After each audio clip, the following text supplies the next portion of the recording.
and welcome to another Tech Talk session today.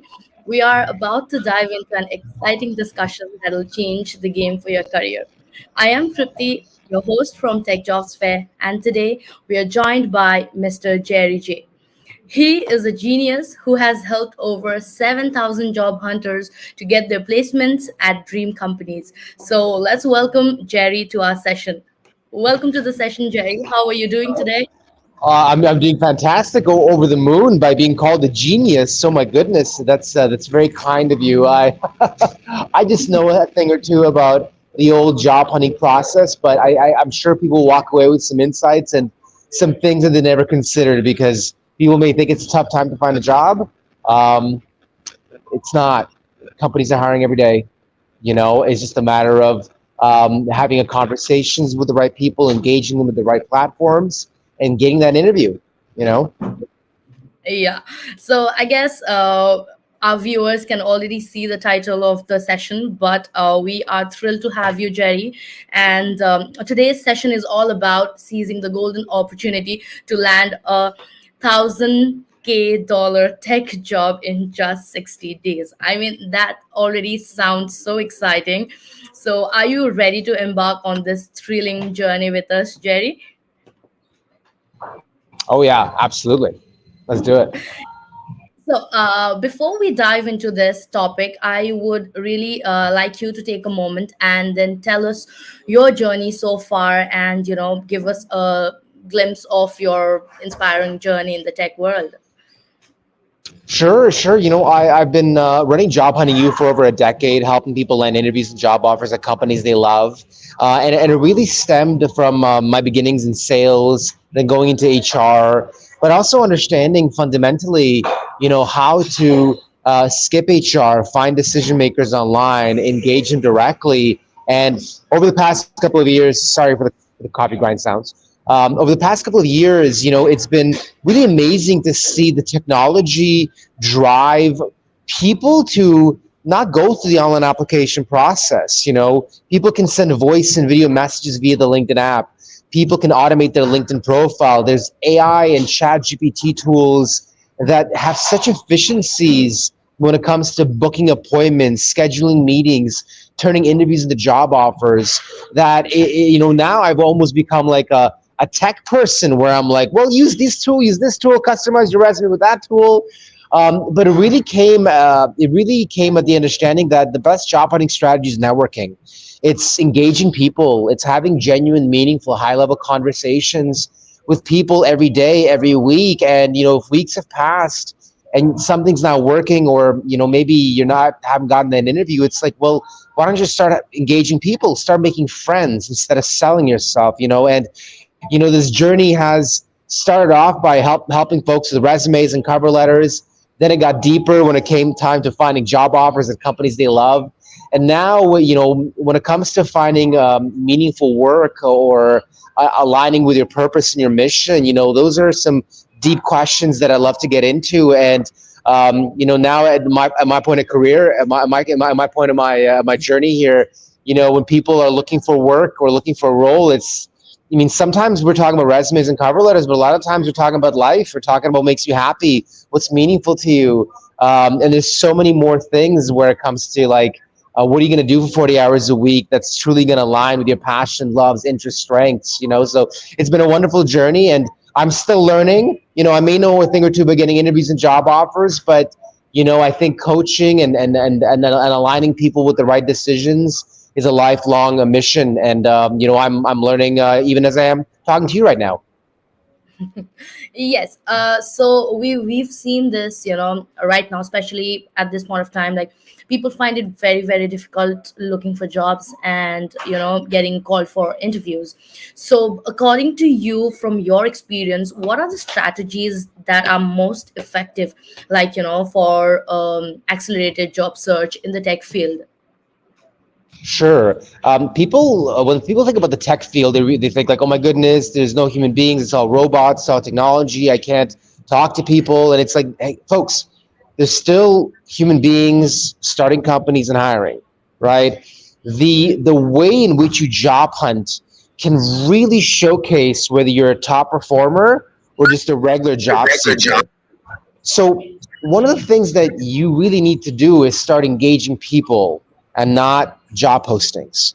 And you go online, you go on LinkedIn. For every job posting that you apply to, that you engage, you need to find a couple of decision makers at that company. You need to send them a LinkedIn invite. When they accept your LinkedIn invite, you can use that momentum to send them a voice message, to send them a video. And folks, I'm not saying, hi, Mike, thanks for accepting my LinkedIn invite. I saw this posting and I'm really good for it. Here's my resume. Here's my cover letter. I'll make you a sandwich. Like, guys, like, gals, slow your roll.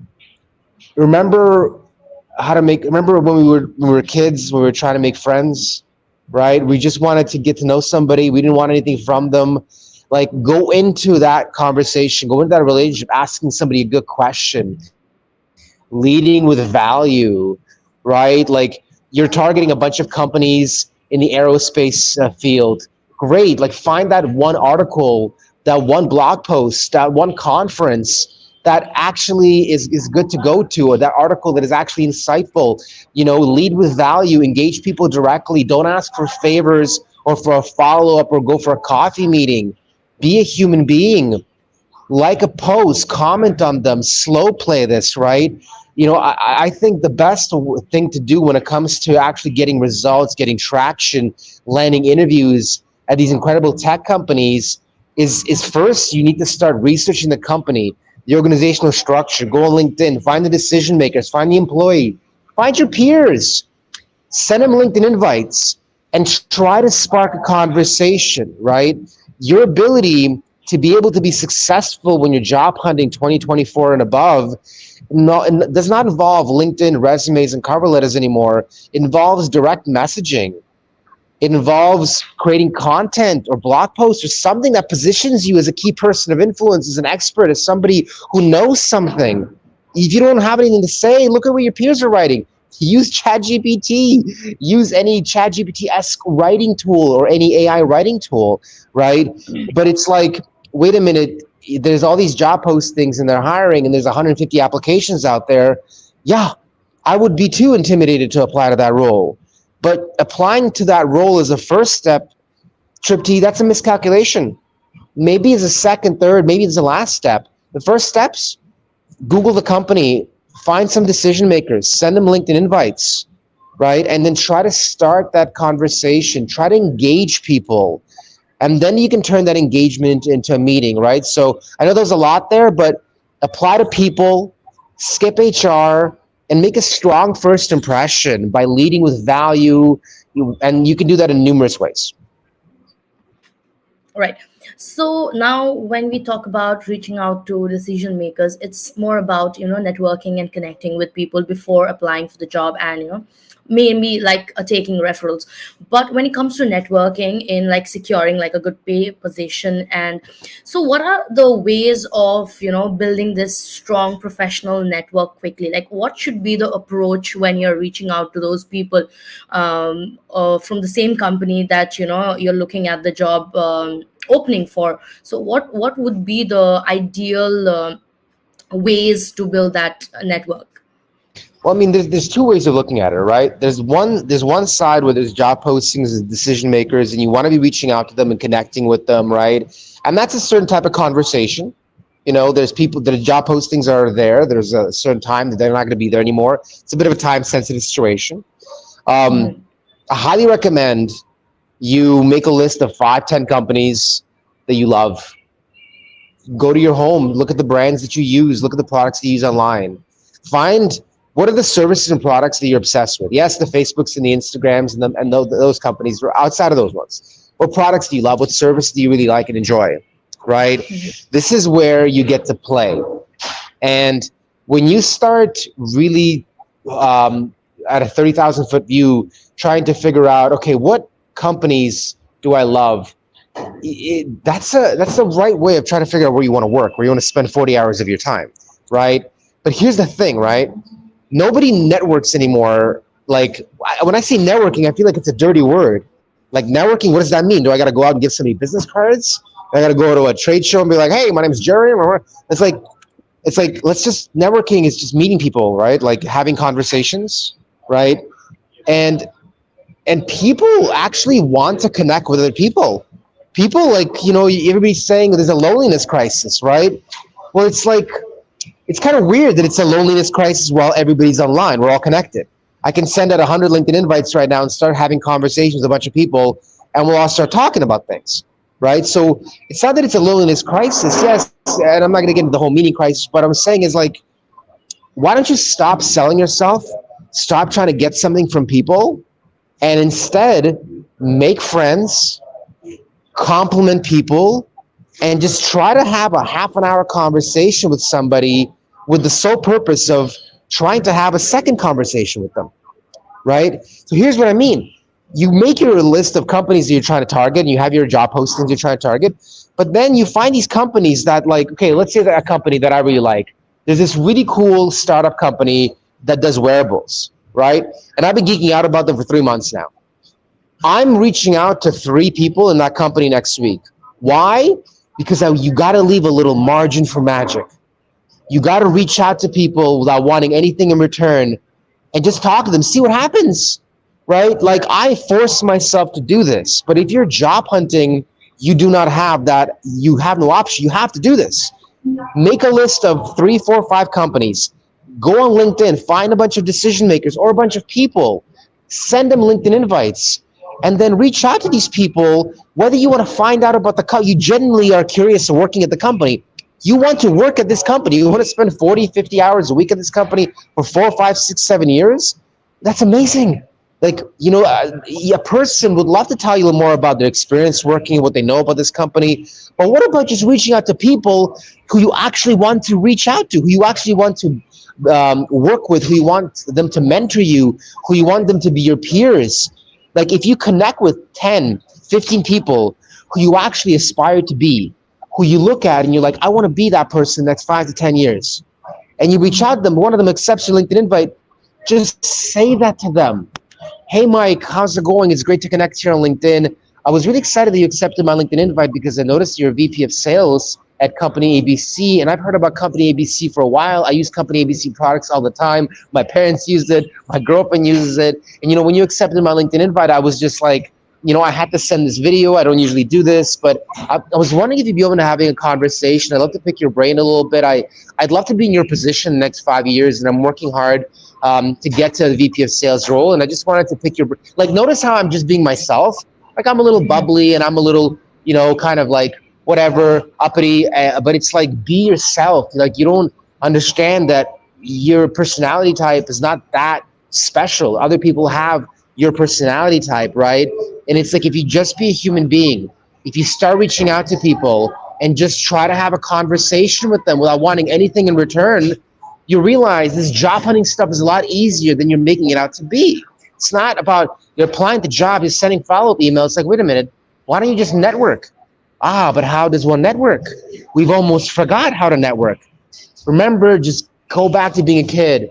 Go back to the basics, the fundamentals. Think about yourself. Like, if somebody's approaching you and they genuinely want to talk to you, right? Like, how would you want to talk to them? Well, if you made a list of 10 people who you actually want to get a hold of, people who you want to talk to, people who you can be friends with, that's going to come across in the voice or video message.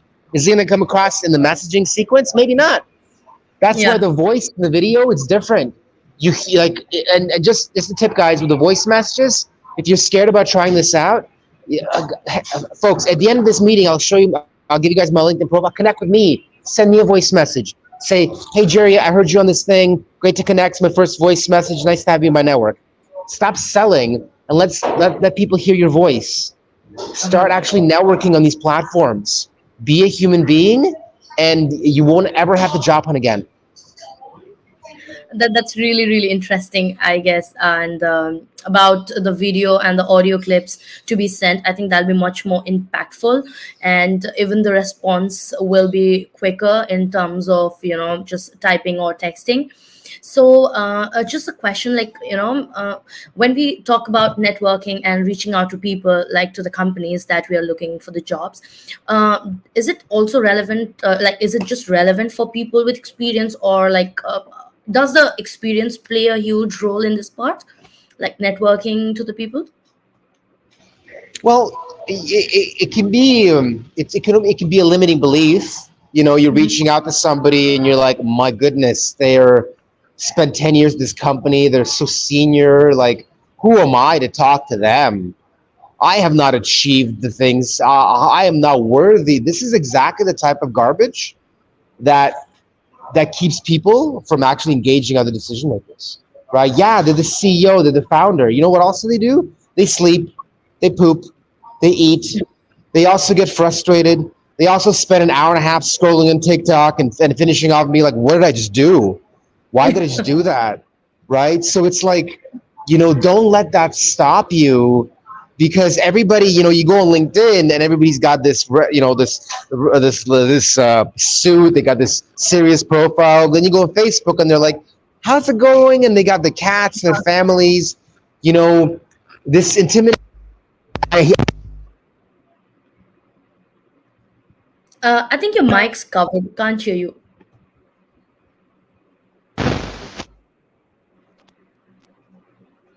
Can't hear you, Jerry. Hello?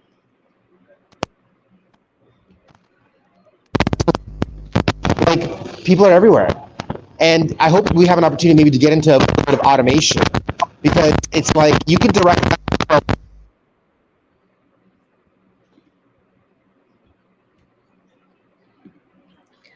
Um, work with, not just on LinkedIn and other platforms, and engage them in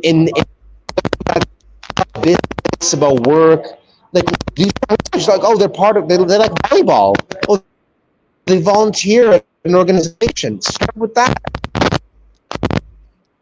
Somebody's um, lack of experience, these amazing number of experience or this seniority stop you from engaging somebody and making a friend, building a relationship, or making a first impression. Because if you're thinking that, guess what? Every other person is thinking that. They're thinking the same thing. And guess what? There's only like one or two, three people that have actually had the courage to engage them. And then the rest of those people are going to get too scared to engage them. Are you also going to get too scared, or are you going to take the plunge and reach out? Because even if you reach out to them with whatever video or voice message, at least you're putting yourself out there. At least you're putting yourself out there. If you think applying the jobs online and going through 150 applications a week and be like, I did everything I can, I applied. No. It's not putting yourself out there. That's the safe way, and just kind of like hoping to get a result. You want to put yourself out there, film a voice or video message for somebody who just accepted your LinkedIn invite, and put yourself out there. Because when they don't film a video or they don't respond back, it hurts. And that's okay. Rejection is part of networking. uh-huh. I'm so sorry. We're just going off the track because we lost your voice and we couldn't hear you. Oh no. You were giving some valuable tips, I'm sure, but then we couldn't hear you. But we just got you back like few seconds back, and whatever you were Okay. saying, yeah. So I think that was not audible to us and the viewers. Oh, sorry about that. Okay, well, you can hear me now, right? Yes, now we can hear you, and then I think we Okay. can carry on. We Next can carry on. questions. Okay, let's do it. Yeah. So great. So far we've understood that networking is important, and not just applying jobs randomly. So let's take an instance and say that we applied for a job and we got called for an interview. So moving forward now, in dealing with the interview process, what are the tips that you think can help job seekers make a lasting impression, like within like a very short time frame? I think uh, um, I think the most important thing when you start an interview are the first 90 seconds. When somebody asks you a question like, "Hey, tell me a little bit about yourself," or "Hey, how's your day going so far?" or "Yeah, hey, how's the traffic on your way here today?" Whatever they're asking of you, it's like they're trying to read you. They're like, "Pitch me. Tell me who you are. Why are you here? Are you there people we try to figure out who we are. People are getting this call, and they see me and you, and they see Jerry here, and I just got this as a gift, and I'm like, maybe people think I'm like at a, I don't even know, I should be wearing a suit, being like, let me tell you about these careers. So we make judgments, we make first impressions, and you got to take control right away. You got to tell people a story. I don't care what the job is for. I don't care if it's for a data administrator, for an account executive, for the greatest job in the world, the most boring job in the world, whatever it is. When you sit in that interview chair and you talk to that person, every year, every month, every week, every day, every hour, every second has led you to be in this chair right now to have this conversation. And you got to tell them a story why you're passionate about the work that you do. Don't use the word passionate. People that are passionate don't use that word. They live it. They breathe it. They have their work on their sleeves, right? So it's like whatever the job you got, when you have a resume, you're probably applying to two roles, maybe three different types of roles. You know what I mean? Like if you're in sales, you're looking for like a sales business development role, maybe a customer service role, an account management role. You got three resumes, right? So you got to have a story. You got to have a story for a customer service role, for an account executive role, for an account manager role, right? If it's business development, account executive stuff, you want to lead how you are able to hit the quota. You're able to crush your numbers. You're able to over deliver and perform. If you're an account manager, right? You're a farmer, right? You know how to get in touch with people. You know how to maintain strong relationships and upsell. If it's customer service, you're very happy, very positive. Oh, nothing's gonna get me down. I'm a Mr. Mediator, Mrs. Mediator, all that stuff, right? So, but it's like you're in that interview. Oftentimes, you're dealing with HR or somebody who's just a glorified administrator, and it's like sometimes if it's not the future boss, if it's not the person making the final hiring decision, it's a game of checkboxes, right? So the HR person has to hire maybe for 4 or 5 different roles across 4 different functions, right? Maybe across different industries as well. So do they really know what it takes to succeed in your role? Do they have full visualization of the 40-hour work week? Not really. You know a lot more, I hope, about the role of the HR person, right? You're going to be the one doing the 40-hour work week, right? You should know what the HR person wants to hear. We look at the job posting. When they say we need 5 years of experience, why are they saying 5 years of experience and not 3 years of experience or 10 years of experience, right? Read the job posting, understand the organizational structure of the company and the peer and the other competition in that role. So first of all, know who you're dealing with. Are you dealing with HR, right? Are you dealing with, do you have that story to tell them, right? Because you first have to get past the HR and the online administrators and the recruiters and that kind of stuff, right? Which is why me and my team advocate skipping HR, finding decision makers online, engage them directly, because when you're talking to the person who's directly responsible for your work, it's a different story, right? This is all this HR and formalities and interview stuff go out the window, because it's like, hey, there's this job. We're paying you money every week to do this job. If this job does not get done, I, as your boss, am screwed. I get in trouble. I get stressed. Work's not getting done, right? So it's a different conversation. It's much more of a conversation. Hey, I can solve this problem for you. Hey, you can trust me. You can depend on me, right? Like Yeah. it's a different kind of medium, right? And it's like, so once you get to the point of the decision maker, right? Now, you still want to do the story? Sure, you still want to do that story, right?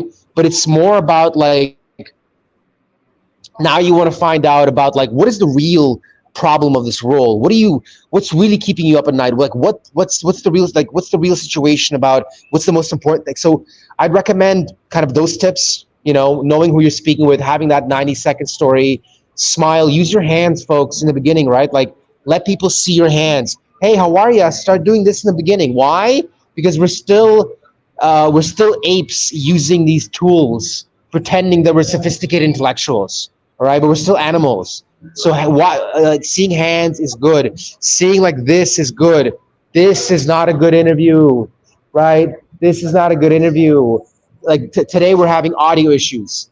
Oh my goodness, professional environment. We're both running businesses here and I'm having audio issues, right?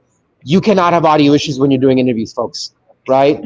So have your Google Meet, have your Zoom meeting. You're not familiar with Microsoft Office and their Microsoft Teams. Yeah, it sucks.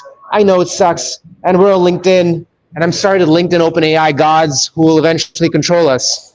But it's like, you make sure your technology is on point. Now, you haven't done a Zoom meeting in 3 months. Okay, update your tools, get in the meeting 5, 10, 15 minutes earlier. But Tripti, if you're asking me like what tips and advice on how to turn an interview into a job offer, I need a couple more hours. All right, but I hope that was a I hope that's a nice little kind of summary of what I suggest, what I think works. Definitely, definitely. So, right now we have, I think, reached an era where everything's digital and online, right? Even interviews, work, everything is online. So, how can these candidates, use the social media and other online platforms to increase their maybe visibility to the employers as a job seeker? When I was in my early 20s in the 2000s, um, I realized something. I can get a job anywhere I want.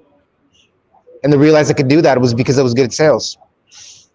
And it was such an amazing realization because I just realized like I would be more persistent. Like I just realized at a certain point is because I remember applying, like spending 3 hours on this application.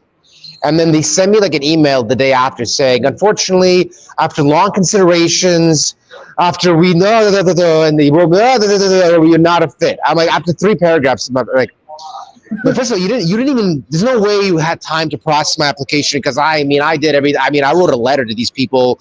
I wrote like, I did so much. I put so much value in this application. And I just said, I'm getting an interview there. I'm getting an interview. And I got an interview there. And I realized something. I'm gonna call. I'm gonna pound the pavement. I'm gonna go to the office, put my resume, put in on every car. I don't care. But I was going for a sales role, business development role, right? So by the very nature of how I was job hunting, just think about it, right? Like you're trying to hire some young hustlers, some young salespeople, right? And you see a young man who is just going outside the box, just forcing his way into this company. You're like, well, that's probably the type of energy he's going to bring to our company when he's trying to engage other companies to get business, right? So, Yeah. so why do I bring this up? If you're 23, you can't say that no more. You think it's appropriate to just call and show up at somebody's office and like it's a different world. It's no longer if you're a sales professional, great, fantastic, and you still have some abilities, right? You can maybe from voice message videos, do some follow up consistently, know how to do some fundamentals when it comes to getting a meeting with somebody, right? Landing an interview is very much similar to sales, business development, but now it's a marketing game. This is a if you're a marketer, then you are in the best position to land an interview or job already company you want. What do I mean by that? Now it's a game of sending campaigns. So now you find a job posting, great. Let's find the decision makers there. Let's send them not a message. Let's send them a sequence of messages, right? Let's make sure that now we send them a custom note. Okay, they accept our custom note. What happens after? Okay, well, let's say they don't accept our custom note. Okay, well, we can go find their email. We can send them an email, right? Mm-hmm. Okay, well, let's say they accept our LinkedIn invite. Well, if they accept our LinkedIn invite, now we can set an automation in place. You can use Dripify, Meet Alfred, Duck Soup, Flowchat. I mean, just type in LinkedIn automation, type in sales automation. Folks, it's just an extension that's going to be able to follow profiles. And when somebody accepts your LinkedIn invitation, you can now send them a series of messages. So you can have a custom note. Hi, name. I came across your profile and love your background. I've heard of company ABC before. You work for a great company. I'm always in connect with like-minded professionals in your city. The city, the name, and the company all gets customized. So you can reach out to 100 chiefs of staffs in Toronto, and you can customize every single custom note with the city, with the company, with the name.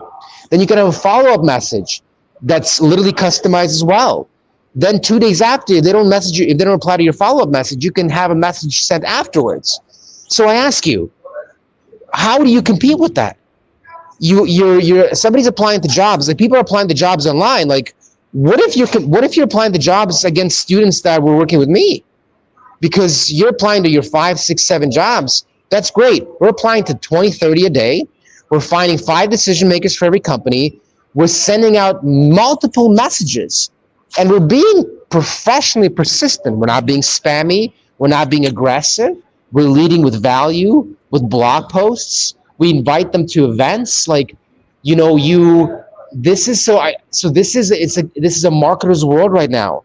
If you're a 21-year-old girl and you're a good texter and you can direct message people, you can land interviews at a higher pace than anybody else. Why? Because a job posting on a Monday morning was posted by the CEO. By the afternoon, the CEOs already saw the 20, 30 applications, and they already picked 3, 4, 5 people to interview. So can you message them? Can you engage them in conversation, right? And if you can't do it right now, can you plan it? Can you make a sequence? So I know this may be a little bit over the head for a lot of people, but it's like, it's like, are you going to reach out to one chief of staff, or are you going to reach out to 35 chief of staffs in your cities and engage them, send them a message, try to get them into a meeting? And if you're a great marketer, what does that also mean? That means you understand your personal brand. You understand maybe the benefit of having a personal website. You understand the beauty of repurposing content on other platforms. You understand that it's much easier to direct message people and create content than apply to jobs, work on resumes, and send follow-up emails. So, and this may be, a lot of people this is the first time people are hearing it. This is the future. What is your personal brand? Like, if you're gonna go to a doctor, a lawyer, a dentist, if you're gonna fix your shoes, you go to a jeweler, and you've never gone to one before, what are you gonna do? You're gonna Google it. And if you don't find a website, a personal brand, some reviews, like, folks, what do you think people are doing when they're hiring people? Same thing. What happens when you Google Jerry J. Hunter? You find all this stuff about me, right? Treat your name as a brand. And if you want to have a good exercise, just create an avatar, play around with it. Try to be the best version of yourself and see what happens. So that's kind of my advice for folks. That's really interesting. And that now you've mentioned about personal brand, I really want to understand, or maybe you can discuss some importance of personal branding in specifically in tech industry and how it can affect the job prospects. Your personal brand is the thing that separates you from everybody else and makes you stands out from the competition. Your personal brand is not only your LinkedIn profile, it's your Facebook, it's your Twitter, it's your TikTok, it's the kind of content that you're going to be putting out there. The world is changing in really interesting ways, and nobody knows what's going to happen with AI and ChatGPT. I'm a student of history, and I know that there's changes that keep on happening. And during every 20, 24, 25, 30 years, shout out to anybody who's read The Fourth Turning, something major happens. And we're at this precipice right now. I don't know if it's going to happen this year, next year, 5 years from now, but there needs to be a change that needs to happen across the globe, across the world. And seeing how ChatGPT and AI has decimated certain industries and took away certain roles, and seeing people that I would never think create content, makes me believe fundamentally that creating content is something everybody's going to have to do, is something everybody's going to have to do to go forward. And it's like, what I mean by creating content, it's not, what do you mean creating content? You can use ChatGPT, you can literally write an article title and it'll scour the internet for every article like that and give you those articles. It's like, you're not even writing anything, you're not even creating content. It's like, what do you think? What are your thoughts? What's inside here? Like, privacy is something that is a luxury that few can afford. So if you're not part of the few, very, very, very few people who can have complete privacy, you have to figure out, like, who am I online? And maybe you're lucky enough to make this a journey of personal development, of a journey of self-realization, of finding out who you really are. Because when you go outside, when you start putting yourself out there, you realize how hard it is.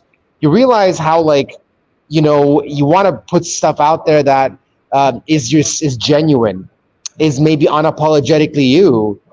But do you? Yeah. Do you really want to be controversial? Don't you want to be safe? Don't you want to, you want to go out there and say, but then as you start putting yourself out there and trying to have an opinion, start saying things, you realize how difficult this is, right? So it's like, who are you really? Like, you think your resume tells me who you are? Please. Even your LinkedIn profile is a version of who you want. But now it's like, Back in the day, you had multiple resumes. You can have different resumes for different roles. Now you got a LinkedIn profile.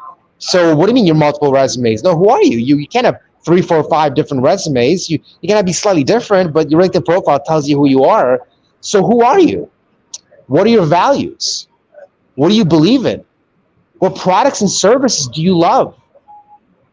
It's like, and that's not an easy thing for a lot of people to do, to put yourself out there. So I know you want me to say, like, hey, your brand, you gotta work on your LinkedIn headline, and you gotta have a nice welcoming picture on your LinkedIn, and like, I'm not gonna give you fluff, gang.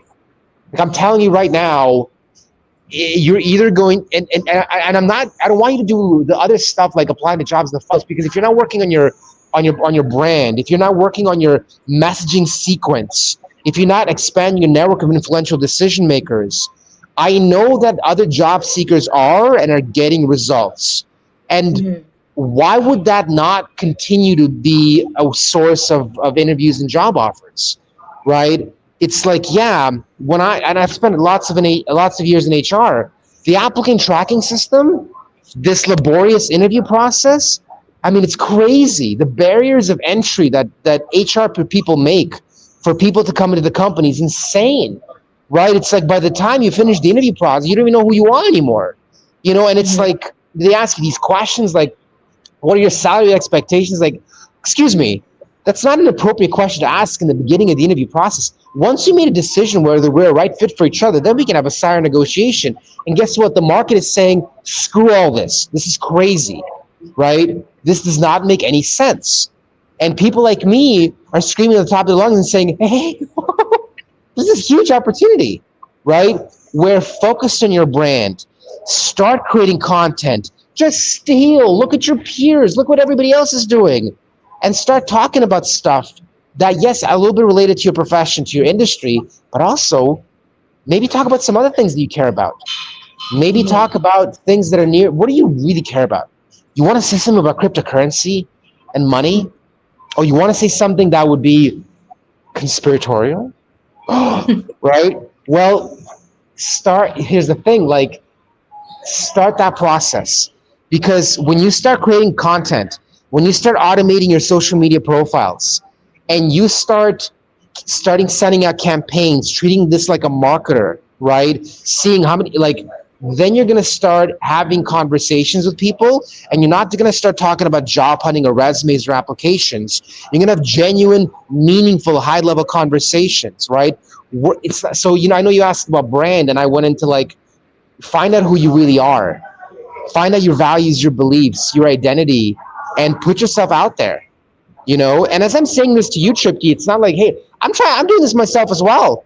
As I'm Mhm. putting content out there, I realize, like, I just want to say fluff. And it's like, wait a minute, what? Sometimes if I really want to say something beautiful and I want to really Yeah. put myself out there, amazing things happen, right? So it's like, as you find out who you are, I'm not saying create videos and create a full content calendar, but maybe spend 2 hours and write something beautiful.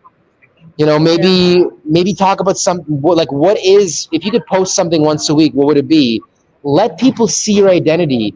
And if you think you're like everybody else, and you let the devil whisper in your ear, or you're not that beautiful or that pretty, hey man, we're all human beings trying to figure this thing out.